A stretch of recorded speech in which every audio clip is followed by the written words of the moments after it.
So this TikTok star by the name of Mr. Prada caught a body.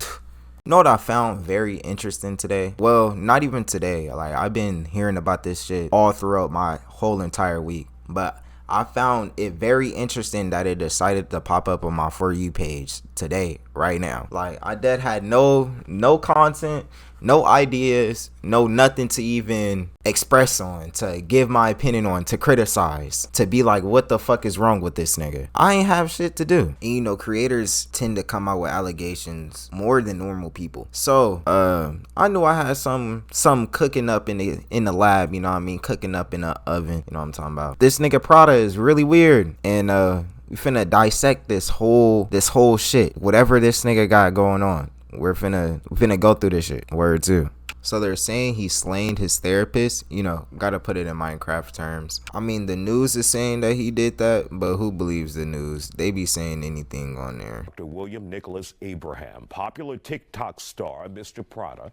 you see him there, whose real name is Terrion Thomas, is now charged with second-degree murder. In connection to Abraham's death, according to reports, Thomas arrived at the East Baton Rouge Parish Prison this afternoon after being extradited from Dallas, where he was arrested last week, according to sheriffs. Now, Thomas was not one of Dr. Abraham's clients. Now, that's what I question. Why was he there if he wasn't one of his clients? I mean, he could have been an acquaintance or something, or like a person he knew from like childhood, or just a family friend or things of that nature. Why did the therapist that wasn't his therapist be at his house, or you know, talking to him in general, if he was a complete nobody to Mr. Prada?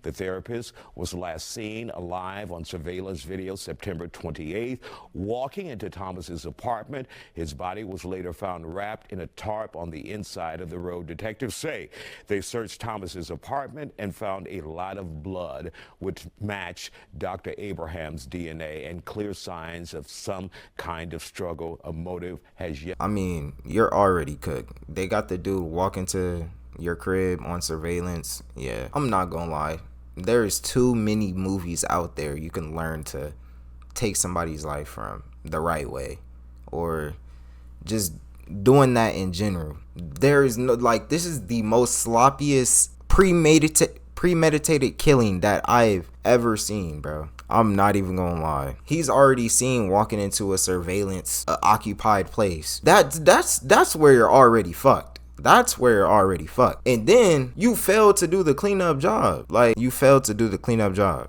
And it wasn't like you were gonna get away with it either way. I mean, they found the fucking body the next day. So they're going to say the therapist was a weirdo. He was an EDP. And that he might have done something to Mr. Prada when he was a child, so this is why he retaliated this way. Just a lot of that stuff, and how he had a mental illness, and how Mr. Prada was crazy on social media.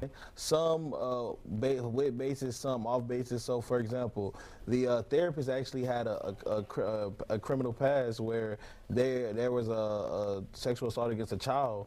And people were saying that Mr. Prada, which is the social media star's name on TikTok, they were saying that he might have been the child that was actually hurt by him, where that was debunked. So people were kind of running with all types of stories and trying to piece this together and almost making it like a true crime. But there are other people who follow Mr. Prada who said that there were signs that he might do something like this even before it happened, where he was making posts lamenting about relationships that we can't tell whether or not it was with this therapist or with anybody. It could have just been made up, but he was saying that people didn't love him or didn't care about him. So everybody is trying to detect what was the motive of this, why did he do it. We're just all trying to find out the probable cause to this. So now, this is my theory. This is coming from a blank page. Like, I literally do not know who Mr. Prada is. I've never even watched a TikTok. I've probably seen him on a For You page before. Now, I have zero knowledge on Mr. Prada. Like, I do not know who this is at all. From what they're telling me, this is what information is going into my head and my knowledge about him. I have no type of knowledge on Mr. Prada at all. I don't even know who bro is, to be honest. But who cares? It's another creator doing unhinged shit. So this is what I'm thinking occurred during these events. Definitely retaliated over some mental shit. He probably caused the mental shit, which made him, you know, I don't know. Anything could have fucking happened, to be honest. I'm not a damn detective. I'm just a nigga who sits at the computer all day. So, yeah. But they only love you for what you can do for them, and it's not real love. So you can tell he was definitely somebody who felt like he maybe wasn't being understood, or that he had ulterior motives of wanting to hurt somebody. He got booked in Louisiana. Mind that. Second degree murder in Louisiana, you're getting booked for life. You are not getting parole. You are staying your black ass in jail. You're not getting out. So yeah, Mr. Prada life is done. Career over. OV. Homie little career OV. Yeah, that's it. I don't really want to talk about many killers right now. You know, Halloween is getting spooky and shit. So I can't even. A killer might walk through. A killer might get me. Shit. Oh yeah, and if you don't subscribe, I'm taking all of your fucking Zai.